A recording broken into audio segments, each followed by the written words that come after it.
যে পশ্চিমবঙ্গে শুভেন্দু নয়, মানে শেখ হাসিনা আসলে পশ্চিমবঙ্গের এখন গভর্নর, মানে যাকে বলা হয় নরেন্দ্র মোদীর প্রতিনিধি। শেখ হাসিনা যেভাবে বলবেন শুভেন্দু সেভাবেই চলবেন। আর পুরো কলকাতা, পশ্চিমবঙ্গ, শিলিগুড়ি, আসাম, এই পুরো এলাকা এখন শেখ হাসিনার একক কর্তৃত্বে চলবে। আসসালামু আলাইকুম রহমতুল্লাহি ওয়া সম্মানিত দর্শক, আজকের যে শিরোনামটি, সেই শিরোনামটি করতে আমি উদ্বুদ্ধ হয়েছি বাংলাদেশের প্রবীণ রাজনীতিবিদ, বীর মুক্তিযোদ্ধা এবং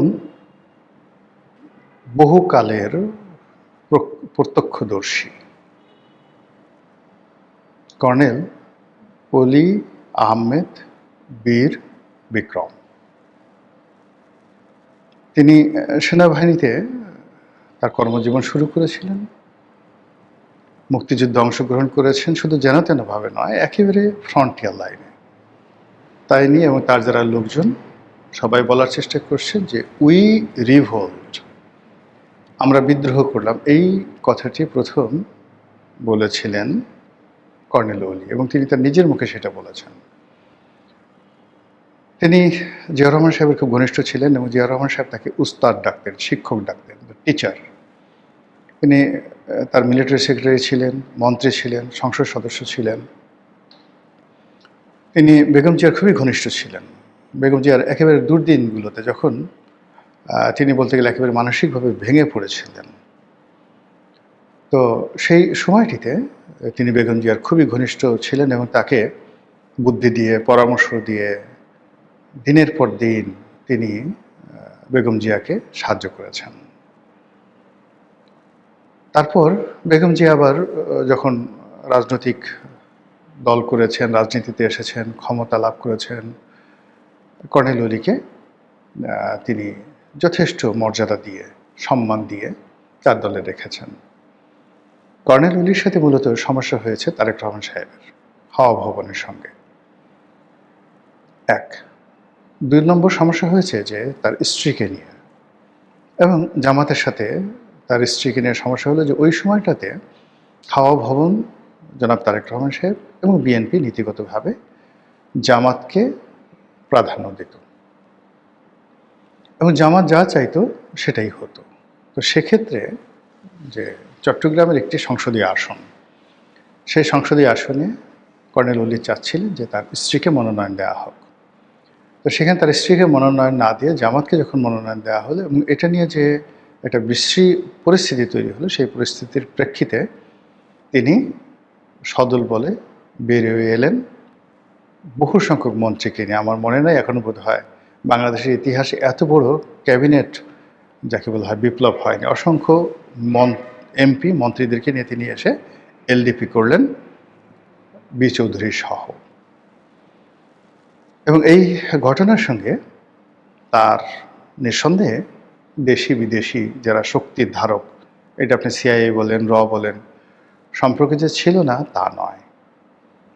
এর কারণ হলো আমাদের দেশের যারা একেবারে রাস্তার লেদু গেদু ধলা, এদের সাথেও সিআইএ বড় বড় কর্তারা দেখা করে। তো সেখানে কর্নেল অলি এত বড় একটা সম্পর্ক, মানে সিদ্ধান্ত নেবেন সরকার থেকে মন্ত্রিত্ব ছেড়ে দিয়ে আরও বেশ কয়েকজন মন্ত্রীকে তিনি সেই ক্যাবিনেট থেকে বের করে এনে ৩০-৪০ জন এমপিদেরকে তিনি পদত্যাগ করতে বাধ্য করলেন বা ইনফ্লুয়েন্স করলেন। এটা সহজ ব্যাপার ছিল না। বাংলাদেশে একবারই হয়েছে, ভবিষ্যতে আর হবে না। এটা কর্নেল অলি করেছেন। তো সেই কর্নেল অলি এলডিপির এই কাজ করতে গিয়ে তার বিএনপির সঙ্গে কথা হয়েছে, অনেক নেতাদের সঙ্গে কথা হয়েছে গোপনে। এই কাজ করতে গিয়ে তার আওয়ামী লীগের তৎকালীন যারা নেতা ছিলেন তাদের কাছ থেকে তিনি নিঃসন্দেহে একটা আশ্বাস পেয়েছিলেন যে আপনি যা কিছু করবেন আমরা আছি, যদি আমরা আগামীতে ক্ষমতায় আসি এটা ভালো, অথবা এই পার্লামেন্টে আপনি যদি বিদ্রোহ করতে চান আমরা আপনাকে সমর্থন দেব, এরকম নানা রকম। আপনি যদি প্রধানমন্ত্রী হতে চান আপনাকে দরকার হলে প্রধানমন্ত্রী বানাবো। শেখ হাসিনা এই ধরনের কথাবার্তা বলতে পারেন। ফলে এই কথাগুলো বলার অর্থ যে একটি মানুষ সামরিক বাহিনীতে যোগদান করার পর তিনি দীর্ঘদিন বাহিনীতে ছিলেন, বাইরে ছিলেন, রাজনীতি করেছেন, দলের ভিতরে থেকেছেন, দলের বাইরে থেকেছেন, এখন আবার তারেক রহমান সাহেব যখন ক্ষমতায় এসেছেন, তাকে সরাসরি চ্যালেঞ্জ জানিয়ে তার এককালীন শত্রু, ঘোরতর শত্রু জামাতের সঙ্গে তিনি মিত্রতা করেছেন। ফলে he is not a normal man. আমি আবার বলি, সে কোনো সাধারণ ব্যক্তি নয়, অসাধারণ ব্যক্তি। এ সমস্ত মানুষ যত বয়স হয় তাদের বুদ্ধির পরিপক্কতা বাড়ে।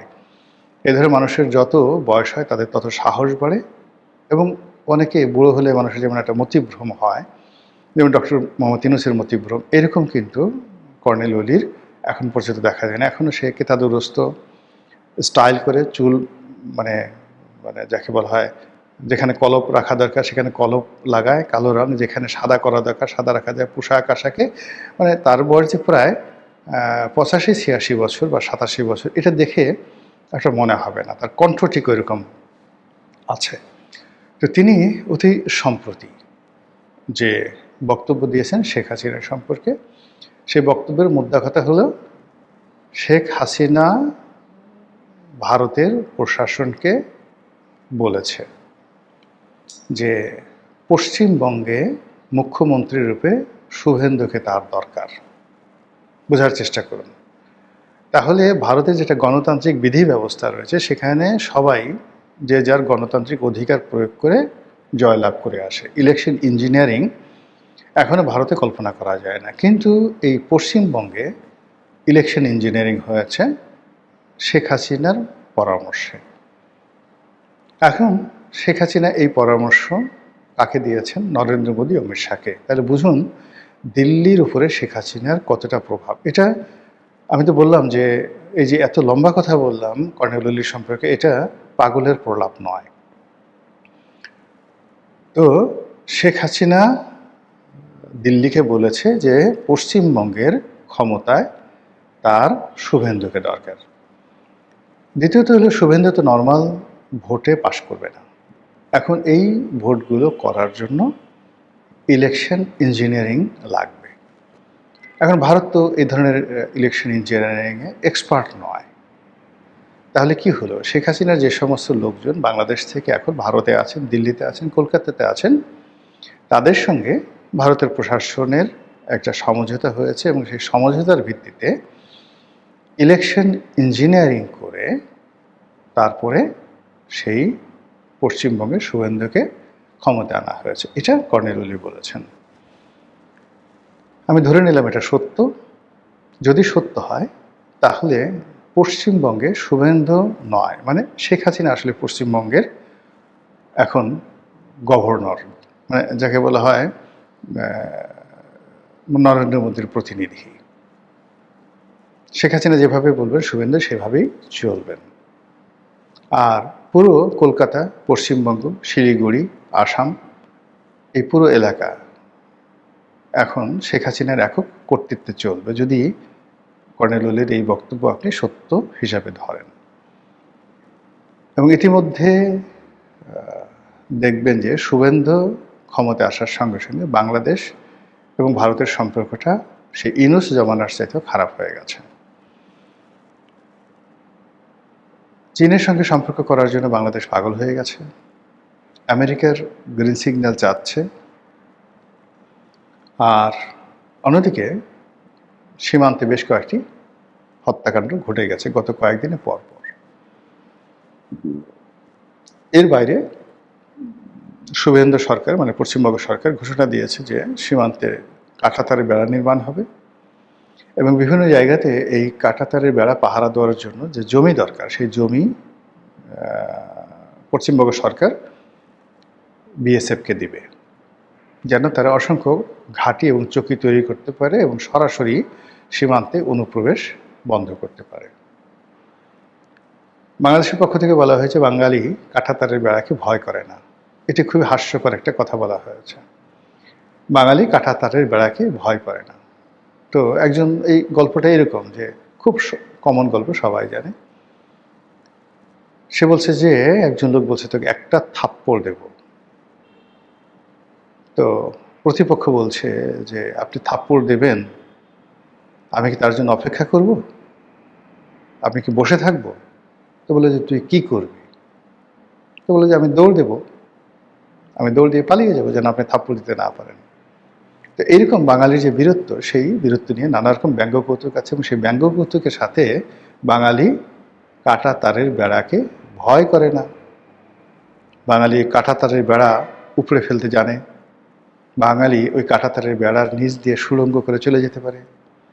বাঙালি শিশুরা ওই কাঁটা তারের বেড়া অতিক্রম করতে গিয়ে কাঁটা তারের বেড়ার সাথে আটকে যেতে পারে এবং বিএসএফের গুলিতে প্রাণ হারাতে পারে। এছাড়া বাঙালি কাঁটাতারের বেড়াকে ভয় করে না, এর কি কি ব্যাখ্যা হতে পারে? যারা দিতে পারেন তারা দিয়ে দিন, আমি এটাই দিলাম আর কি। এই কথা সরকারের পক্ষ থেকে বলা হচ্ছে। সরকারের আরও দায়িত্বশীল মন্ত্রী, স্বরাষ্ট্রমন্ত্রী, যিনি এই মুহূর্তে কায়েদে আজম, সরকারের কায়েদে আজম, প্রধান ব্যক্তি। তো সেই কায়েদে আজম তিনি বলছেন যে ভারত তার সীমান্তে বেড়া নির্মাণ করবে, কাঁটাতারে বেড়া দিবে, এটা তাদের অভ্যন্তরীণ বিষয়, এটি না আমাদের বলার কি আছে। কথা কিন্তু সত্য। ভারত কাঁটাতারে বেড়া নির্মাণ করবে, তাতে আমাদের কি? আপনার বাড়িতে আপনি দেয়াল তুলবেন, আপনাদের কি? আপনি প্রশ্ন করতে পারেন যে আমরা তার জবাবে দেয়াল তুলব কিনা, এটা হলো প্রশ্ন। তো এইভাবে দেখুন সীমান্ত নিয়ে বাকবিতণ্ডা চলছে, কথাবার্তা চলছে। সরকারের একজন উপদেষ্টা বলেছেন যে আগে যেভাবে শেখ হাসিনার জামানাতে গুলি করে লোক মারা হতো, ওটা এখন আর সম্ভব হবে না। যদি এই ধরনের কাজ দিল্লি করে বা ভারত করে, অর্থাৎ গুলাগুলি করে লোক মারে, বাংলাদেশ বসে থাকবে না। ভালো কথা, ভারত 3 জনকে মেরে ফেলেছে, এখন বাংলাদেশ বসে বসে কয়জনকে মেরেছে বা কীভাবে বসে থেকেছে বা দৌড় দিয়েছে, এ কথা তো আমরা জানতে চাই। আদারওয়াইজ এই ধরনের কথাবার্তাগুলো একবারই বলেছে, কিন্তু দ্বিতীয়বার এই কথাগুলো আর বললে মানুষজন বিশ্বাস করবে না। ইট মিনস ভারতের সঙ্গে বাংলাদেশের যে সম্পর্কটা আশা করা হয়েছিল নতুন সরকারের জমানাতে, সেটা হচ্ছে না। দ্বিতীয়ত, এটা বুমেরাং হয়ে গেছে ইনু জমানার চাইতে। তৃতীয়ত, যে বর্তমান সরকারকে ক্ষমতা আনার জন্য দিল্লির পক্ষ থেকে, রয়ের পক্ষ থেকে একটা মাস্টার প্ল্যান ছিল। এই ধরনের যে কথাবার্তা ছিল, এটি হয় মিথ্যা, তাহলে এক ধরনের প্রতিক্রিয়া হবে, আর যদি সত্য হয়ে থাকে তাহলে দিল্লি এবং রয়ের কথা যদি সরকার না শুনে, তাহলে সেক্ষেত্রে সরকার, দিল্লির সরকার বর্তমান বাংলাদেশ সরকারের উপরে কী কী নেতিবাচক শক্তি তারা প্রয়োগ করতে পারে, সফট পাওয়ার প্রয়োগ করতে পারে, এটা নিয়ে আতঙ্কিত হওয়ার যথেষ্ট কারণ আছে। যেটা বলছিলাম, শেখ হাসিনা পশ্চিমবঙ্গে, ইট ডাজ নট মিন যে শেখ হাসিনা একেবারে ফ্লাই করে দিল্লির পরিবর্তে পশ্চিমবঙ্গতে এসে বসবাস করেছেন, তা নয়। এই যে শুভেন্দু যে পশ্চিমবঙ্গের মুখ্যমন্ত্রী হলো, এখন আওয়ামী লীগের যারা লোকজন রয়েছেন তাদের ভিসা আছে না আছে ডাজ নট ম্যাটার, বুক ফুলিয়ে তারা এখন পশ্চিমবঙ্গে ঘুরে বেড়াবে, বিভিন্ন রাষ্ট্রীয় অনুষ্ঠানে যাবে। ওই যে গাজীপুরের মেয়র জাহাঙ্গীর, সে তো বিরাট একটা ফুলের চূড়া নিয়ে শুভেন্দুর সঙ্গে দেখা করে আসলো, এবং সেই ছবি আবার সে ফেসবুকে দিল।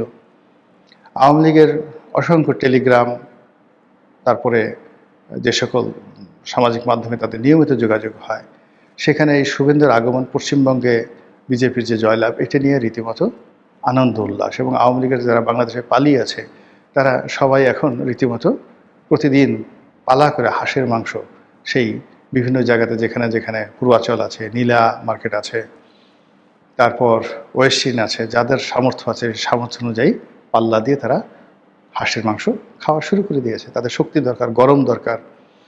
এরই মধ্যে পশ্চিমবঙ্গের শুভেন্দু সরকারের সাথে সেলিব্রেশনকে কেন্দ্র করে বাংলাদেশের ছাত্রলীগের কয়েক দফা মিছিল হয়েছে। ছাত্রলীগের কমিটিগুলো নতুন করে গঠিত হচ্ছে, একটার পর একটা কমিটি দিচ্ছে। তো এই প্রেক্ষিতে এই যে কর্নেল ওলি যে কথাগুলো বললেন, যে শেখ হাসিনার পরামর্শে ভারত ইঞ্জিনিয়ারিং করে শুভেন্দুকে সেখানে বসিয়েছে, এবং সেটা যদি সত্যি হয়, তাহলে শুভেন্দু বসে থাকবে না, শেখ হাসিনাও বসে থাকবে না, আর সরকার যারা আছেন তারা নিঃসন্দেহে নাকে তেল দিয়ে ঘুমাবে না। বুঝতে পারছেন যে সামনের যে পরিস্থিতিগুলো কতটা জটিল হয়ে যাচ্ছে। মহান আল্লাহ আমাদের সবাইকে হেদায়েত দান করুন এবং হেফাজত করুন। আসসালামু আলাইকুম রহমতুল্লাহি ওয়া বারাকাতুহু।